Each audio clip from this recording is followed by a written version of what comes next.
பட்டை விரலோ தலையோ காணிக்கையாக இந்நாள் எவனும் கேட்டால் பட்டை உரியும் சுடுகாட்டில் அவன் கட்டை வேறும். போராட்டத்தில் அன்புமணி பத்திர போராட்டத்தை விஷயத்தில் போராடும்போது வயிறு எரியுது அப்படின்னு சொல்லி பேசியிருக்காரு. ஆக்சுவலாக இந்த வயிற்று எரிச்சல் இடஒதுக்கீடு கிடைக்காதனாலேயோ இல்லை அதனாலேயோ இதனாலே இல்லையோ மு.க. ஸ்டாலின் அவர்கள் முதல்வராக இருக்காருங்கிற அந்த வயிற்றெரிச்சலை தான் ஓப்பன் ஸ்டேஜில் அன்புமணி வயிறு எரியுதுன்னு சொல்லியிருக்காரு.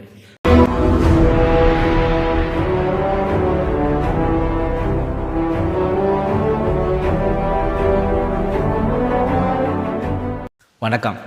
திராவிடியன் ஸ்டாக் யூடியூப் சேனலுக்கு உங்களை வரவேற்கிறேன். இந்த காணொலியை சப்ஸ்கிரைப் பண்ணி பாருங்கள், லைக் பண்ணுங்கள், ஷேர் பண்ணுங்கள், கமெண்ட் பண்ணுங்கள்.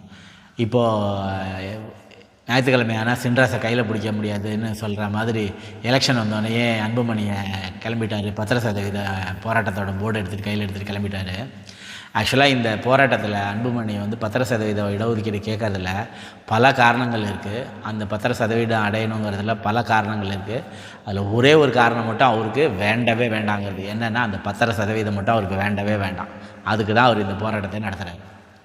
அது ஏன்னாக்க, இப்போ இந்த 10% போராட்டத்தை நடத்துறதுக்கு ஏகப்பட்ட காரணங்கள் இருக்குது. முதல் காரணம் ஐயா எனக்கு லீடர்ஷிப் இல்லை, உனக்கு லீடர்ஷிப் இல்லை, உனக்கு தலைமைத்துவம் இல்லை, வேலை செய்கிறதில்லன்னு சொல்லிட்டாரு. அதை நிரூபிக்கிறதுக்கு தான் இந்த போராட்டம். இந்த லீடர்ஷிப்பு இருக்குது, எனக்குன்னா இவ்வளோ கூட்டம் கொடுத்து பாருங்கள், நான் இப்படி பேசுகிறேன் பாருங்கன்னு ஐயாவுக்கு காட்டுறதுக்கு ஒன்று. ரெண்டாவது, எடப்பாடி சார் எப்படியாச்சும் எங்களை கூட்டணியில் சேர்த்துக்காங்க, எங்களுக்கு இவ்வளோ ஓட்டர்ஸ் இருக்காங்க, இவ்வளோ தொண்டர்கள் இருக்காங்க, இவ்வளோ பேர் இருக்காங்க, எங்களுக்கு ஒரு இத்தனை பெட்டி கொடுத்துருங்க, இத்தனை ஸ்வீட் பாக்ஸ் கொடுத்துருங்கன்னு கேட்குறதுக்கு. மூணாவது, வன்னிய இளைஞர்கள்கிட்ட நீங்கள் எப்பயுமே இந்த போராட்டத்துக்கு தத்தி மாதிரி நெல்லுங்கடா, நான் பென்ஸ் காரில் உங்களை போராட தூண்டி விட்டுட்டு திருப்பி பென்ஸ் காரில் போய் பங்களாவுக்கு போயிடுவேன், நீங்கள் கத்திக்கிட்டு 2 வீலரில், பஸ்ஸில், ரயிலில், காரில் அடிபட்டு போய் எப்படியோ சேர்ந்து வீட்டுக்கு போய் சேர்ந்து மறுபடியும் நான் வருவேன், மறுபடியும் கூப்பிடுவேன், மறுபடியும் நெல்லுங்கடான்னு வன்னிய இளைஞர்களை தனக்கு கீழே வச்சுக்கிறதுக்கு. மூணாவது. நாலாவது, இந்த மாதிரி போராட்டம் இந்த மாதிரி இடத்துல எல்லாம் என்னோடய பெண்கள், மகள்கள், மனைவி, இவங்கள மாதிரி சொகுசு வாழ்க்கை வாழ்கிறவங்களாம் இந்த மாதிரி இடத்துலலாம் நிற்க மாட்டாங்க. அவங்க ஓட்டு கேட்குறப்ப மட்டும் வருவாங்க, ஓட்டு கேட்குற இடத்துக்கு மட்டும் தான் வருவாங்க. இந்த போராட்டம், கல் எறியது, பஸ்ஸு முன்னாடி நிற்கிறது, மறியல் பண்ணுறது, இதில் எல்லாம் இருக்கவே இருக்காங்க தத்தி வன்னிய இளைஞர்கள், அவங்க போதும் அப்படிங்கிறது. அஞ்சாவது, இந்த மாதிரி நான் என்னை தலைவர் இல்லை, லீடர்ஷிப் இல்லைன்னு சொசைட்டியில் எனக்கு ஒரு அடையாளத்தை, மோசமான அடையாளத்தை எங்கள் அப்பா எனக்கு ஏற்படுத்தி கொடுத்துட்டாரு, என்னை யாரும் மதிக்க மாட்டாங்க இனிமேல். அதனால் என் பேரில் இருக்க இமேஜ் இருக்குல்ல, அம்மா மதிக்காதவன், அப்பா மதிக்காதவன், வேலை செய்யாமல் சோம்பேறியாக இருக்கவன், போராட்டமெல்லாம் செய்யாதவன் ஒரு அந்த இமேஜ் இருக்குல்ல, அதை பொது சமூகத்தில் தனக்கு ஒரு அடையாளத்தை தேடிக்கிறதுக்காக தான் அன்புமணி இதெல்லாம் செஞ்சுருக்காரு. இதுதான் இவர் அன்புமணியோட கோரிக்கை ஒழிஞ்சு அந்த 10% இல்லை. இது எல்லாத்தையும் தாண்டி அவருக்கு இந்த நீங்கள் பார்த்துருப்பீங்க, ஏற்கனவே ஓவியாவுக்கு ஓட்டு போட்டவங்க 1 கோடி பேர் ஓட்டு போட்டிருக்காங்க, எனக்கு ஒருத்தனை ஓட்டு போடலன்னு சொன்னது. அப்புறம் பாகுபலி ஆகிய நான்கிற மாதிரி அன்புமணி ஆகிய நான் இருந்தது. இந்த மாதிரி பல விஷயத்தில் நான் பற்றின பயங்கர டீசென்ட் அண்ட் டெவலப்மெண்ட் பாலிடிக்ஸ் இப்போ மட்டும் பண்ணுறோன்னு நினச்சிக்கிட்டியா அப்படின்னு ஒருத்தர். நீ டீசென்ட் அண்ட் டெவலப்மெண்ட் பாலிடிக்ஸ் என்றைக்குமே பண்ணதில்லை, டெவலப்மெண்ட் பற்றி உனக்கு ஒன்றுமே தெரியாது. அன்புமணிக்கும் டெவலப்மெண்ட்டுக்கு ஏதாவது சம்மந்தம் இருக்கா? படித்து இன்றைக்கி சமூகத்தில் எல்லா இளைஞர்களும் கிட்டத்தட்ட 100% கல்வி அறிவு உள்ளவங்க தான் தமிழ்நாட்டு இளைஞர்களும் பெண்களும். தமிழ்நாட்டு இளைஞர்களை படிக்காத இளைஞர்களோ படிக்காத இளம்பெண்களோ இருக்க வாய்ப்பே இல்லை, சான்ஸே இல்லை. இந்த கேரளாவில் லிட்ரஸி ரேட்டுக்கும் நம்மளோட லிட்ரஸி ரேட்டுக்கும் டிஃப்ரெண்ட் இருக்குது.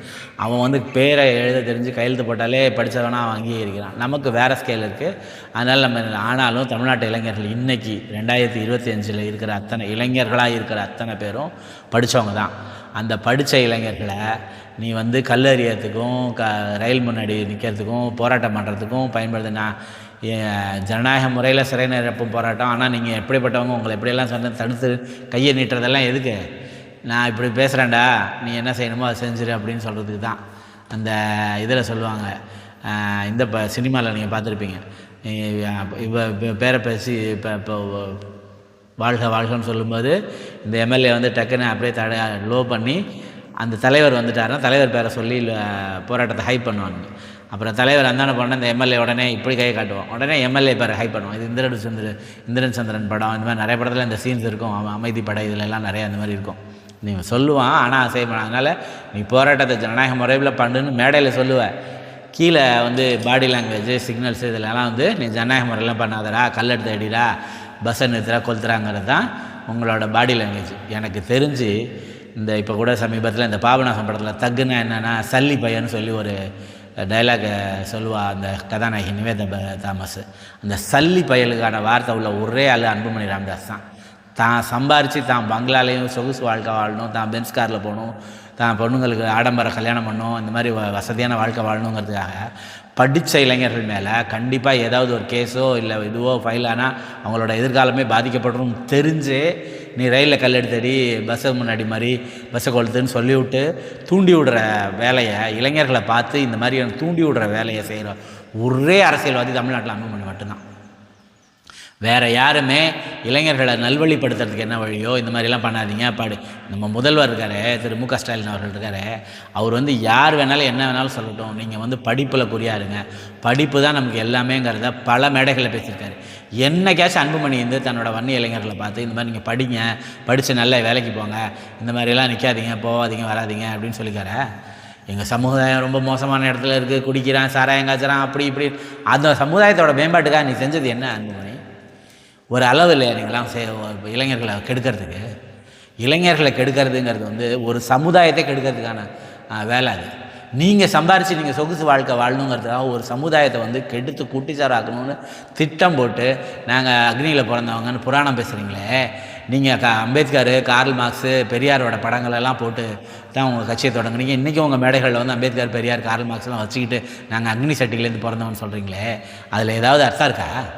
அது இந்த சத்திரியன் மோகன்ஜி சத்திரியன் போட்டிருக்கான். சத்திரியன்லாம் பாப்பாவனோட வப்பாட்டிக்கு பிறந்தவன்னு சொல்லி இந்த துபே அந்த இப்போ பேசியிருக்கான். போன தலைமுறையோ முந்திர தலைமையிலே இல்லை, இப்போ துபேன்னு துஷ்யந்த்னு ஒரு உபன்யாசம் இருக்கான். அவன் இப்போ பாப்பான் ஒருத்தன் உபன்யாசம் பண்ணிகிட்டு இருக்கான், துஷ்யந்த்னு. அவன் இப்போ சொல்லியிருக்கான், இந்த மாதிரி 21 தலைமுறை ராஜாக்களை பரசுராமர் கொண்டுட்டார், சத்திரியர்களே இல்லாமல் போயிட்டார், அப்போ என்ன செய்ய முடியும் அப்படின்னோடனே ஊரில் இருக்க பாப்பானோடலாம் போய் சத்திரிய பெண்கள் இது பண்ணி அவங்களுக்கு பிறந்தவங்க தான் சத்திரியர்கள்னு இப்போ பேசியிருக்கான். நீ சத்திரியனை மோகன்ஜி சத்திரியன்னு போட்டுக்கிறியே, அப்போ என்ன அர்த்தம்? அதோட அர்த்தம் உங்கள் பெத்த தாயை, கூட பிறந்த சகோதரியை, பெண்கள் எல்லாம் இவ்வளோ அசிங்கமாக அவன் பேசுகிறான், அதை பேசி கேட்கறதுக்கு எல்லாம் உங்களுக்கெல்லாம் துப்பும் இல்லை, ஒன்றும் இல்லை. இந்த 10% இடஒதுக்கீடு உச்சநீதிமன்றம் இந்த 10% இடஒதுக்கீடு அங்கீகரிக்காமல் விட்டுருச்சு. அதுக்கான மேல்மன முயற்சிகள் என்னென்னு எடுக்கப்படும் திரு மு க ஸ்டாலின் அவர்கள் செஞ்சுருக்காரு. நீயே இந்த 5 வருஷத்தில் இந்த 4வது வருஷத்தோட கடைசி மாதத்தில் தான் பெட்ரூம்லேருந்து எந்திரிச்சு இந்த போராட்டத்துக்கு வந்திருக்க. ஒரு அரசாங்கம் எவ்வளோ பணிகளுக்கு மத்தியில் அவர் அதை செய்யணும். ஏற்கனவே செஞ்ச அவ்வளவும் உச்சநீதிமன்றம் தடுத்துருச்சு. நீ உண்மையிலே நியாயமானவனாக இருந்தால் நீ எப்படி யார்கிட்ட எல்லாம் பொட்டி வாங்குற? எடப்பாடிக்கிட்ட வாங்க போகிற, எடப்பாடிக்கிட்ட வாங்கியிருக்க, வாங்க போகிற. இன்னும் இப்போ பிஜேபிகிட்ட வாங்கணுங்கிறதுக்காக தான் அந்த கூட்டணியை மெயின்டைன் பண்ணுறது தான் நீனும் உங்கள் அப்பாவும் அடிச்சிட்டு இருக்கீங்க. நீ அடிக்கிற மாதிரி அடிவும், நான் அழுகிற மாதிரி அழுகுறேன்னு நீனும் உங்கள் அப்பாவும் பேசிட்டு உனக்கும் நோகாமல் அவருக்கும் நோகாமல் இப்போ ட்ராமா போட்டுக்கிட்டு இருக்கீங்க. இந்த ட்ராமாவுக்கு நடுவில் இப்போ உங்களோட பிளானே என்னென்னா, பொட்டி நீ வாங்குறதா நான் வாங்குறதா, இவன்ட்ட வாங்குறதா அவன்கிட்ட வாங்குறதா தான். இன்றைக்கி இந்த 10% இடஒதுக்கீட்டுக்காக அதாவது 25 பேரை சுட்டு கொண்ட எம்ஜிஆரை நீங்கள் ஒரு குறை சொல்லலை. இந்த இடஒதுக்கீட்டுக்காக எந்த முயற்சி எடுக்காத ஜெயலலிதா ஒரு குறையும் சொல்லலை. சும்மா ஒரு ஐவாஷ்ன்னு சொல்லுவாங்க, கண் துடைப்புக்காக அந்த எலெக்ஷன் அறிவிக்க போகிற அந்த அரை மணி நேரத்துக்கு முன்னாடி கையெழுத்து போட்ட எடப்பாடியை நீங்கள் ஒன்றுமே சொல்ல போகிறதில்ல. இந்த அதிமுக, திமுக இதெல்லாம் எதையுமே செய்யாமல் கடைசி இது இருக்க ஒரே வாய்ப்பு இந்த போராட்டத்தில் வாரத்துலேருந்து கடைசி வார்த்தைக்கு நீ என்ன சொல்கிற? இதுக்கெல்லாம் காரணம் ஸ்டாலின் தான், ஒரு ஓட்டு கூட திமுகவுக்கு போட்டுறாதீங்க அப்படிங்கிற.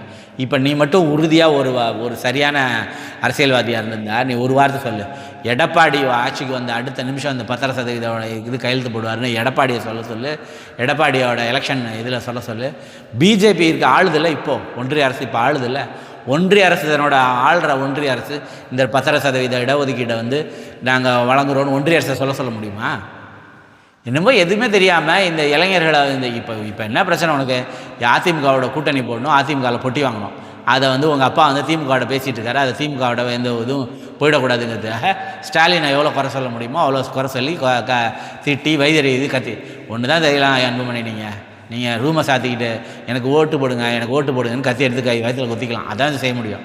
நீங்கள் அதை தவிர வேறு என்னமே செய்ய முடியாது. ஜனங்கள்கிட்ட போய் நீங்கள் நியாயமான முறையில் ஜனங்களுக்கு நான் இதை செஞ்சுருக்கேன், அதை செஞ்சுருக்கேன், நீங்கள் எனக்கு இப்படி செய்யுங்க அப்படி செய்யுங்கன்னு எதையுமே கேட்டுவனால உங்களால் ஓட்டு கேட்கவே முடியாது.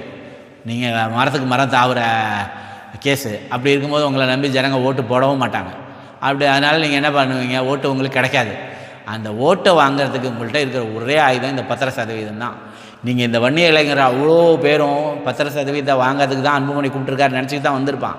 ஆனால் அன்புமணியோட மூளை, அன்புமணியோட மனசாட்சி ரெண்டும் இந்த 10% கிடைச்சிடவே கூடாது. ஏன்னா அது கிடச்சிட்டா அன்புமணிக்கு அரசியல் எதிர்காலமே இல்லை, இப்பயே இல்லை. அது கிடச்சிருச்சுன்னா சுத்தமாக இல்லை. அதுதான் அன்புமணியோட ஒரே திட்டம். அதனால் வன்னிய இளைஞர்கள் எப்பயுமே இதை தெரிஞ்சுக்கணும். அன்புமணி பின்னாடி போனால் இந்த 10% கிடைக்கவே கிடைக்காது. அந்த 10%மும் வன்னிய இளைஞர்களுக்கான சரியான தீர்வு கிடையாது. அதையும் ஆய்வு அறிக்கைகள்லாம் நிறைய பேர் பேசியிருக்காங்க. அதை பற்றி பேசினா நிறைய பேச வேண்டியிருக்கும். அதை நீங்களே மற்ற ஊடகங்கள்லாம் நிறைய பேர் அந்த 10% தீர்வாகாதுங்கிறத எவ்வளோ பேர் பேசியிருக்காங்க, அதையும் நீங்கள் கேட்டு பாருங்கள். நன்றி, வணக்கம்.